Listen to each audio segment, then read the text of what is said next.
Malaysia immigration cross করার সবচেয়ে সহজ পথ কি? 11 জন গিয়েছিলাম। 5 জন জীবনে বাংলাদেশের বাহিরে বিমানে কখনো যায়নি, শুধু ইন্ডিয়া গিয়েছে। এই মানুষগুলো কিন্তু আটকায় নাই। কেন আটকায় নাই?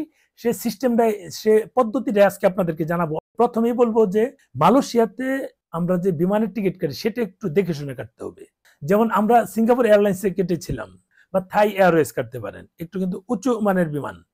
অনেকেই বলবে যে ভাই এটা কোনো ফেক না, কোনো ফেক না। আমিও বলছি এটা কোনো ফেক না, এটা কিন্তু একটা মাইন্ড গেম। এটা আপনার ট্রাভেল আইটিনারিটা খুব ভালো করে করবেন। যেমন ধরেন আপনি কোন দিন যাচ্ছেন, ওই বিমানের নাম্বার, তারপরে ওখান থেকে কই যাবেন, হোটেল, যে হোটেলে যান ওই হোটেলের নাম দিবেন।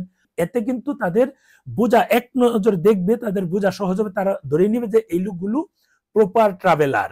এবং রিটার্ন টিকিট, ওখানে ডোমেস্টিক যদি চলেন তাহলে সেই টিকিট, যদি ডোমেস্টিক না যান কোথায় কোথায় যাবেন সেগুলো উল্লেখ থাকলো, কেনাকাটা করুন সেটাও কিন্তু থাকলো।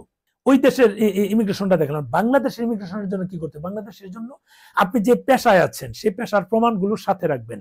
আপনি ভিসা করার জন্য যে ডকুমেন্টস গুলো সাবমিট করেছিলেন সেই ডকুমেন্টস এর প্রত্যেকটা পেপার সাথে রাখবেন। আপনার যে ব্যাংকে লেনদেন হয়, ব্যাংকের লেনদেনের যে এসএমএস আছে সেগুলো কখনো ডিলিট করবেন না। আপনার যদি অ্যাপস থাকে তাহলে অ্যাপসটা আপনি তাদেরকে উপস্থাপন করবেন। বাংলাদেশের ইমিগ্রেশন অফিসারদেরকে যদি আপনি প্রপার বোঝাতে পারেন যে আপনি ট্রাভেলার, তাহলে কখনোই আপনাকে আটকাবে না, ভুল করে আটকাবে না।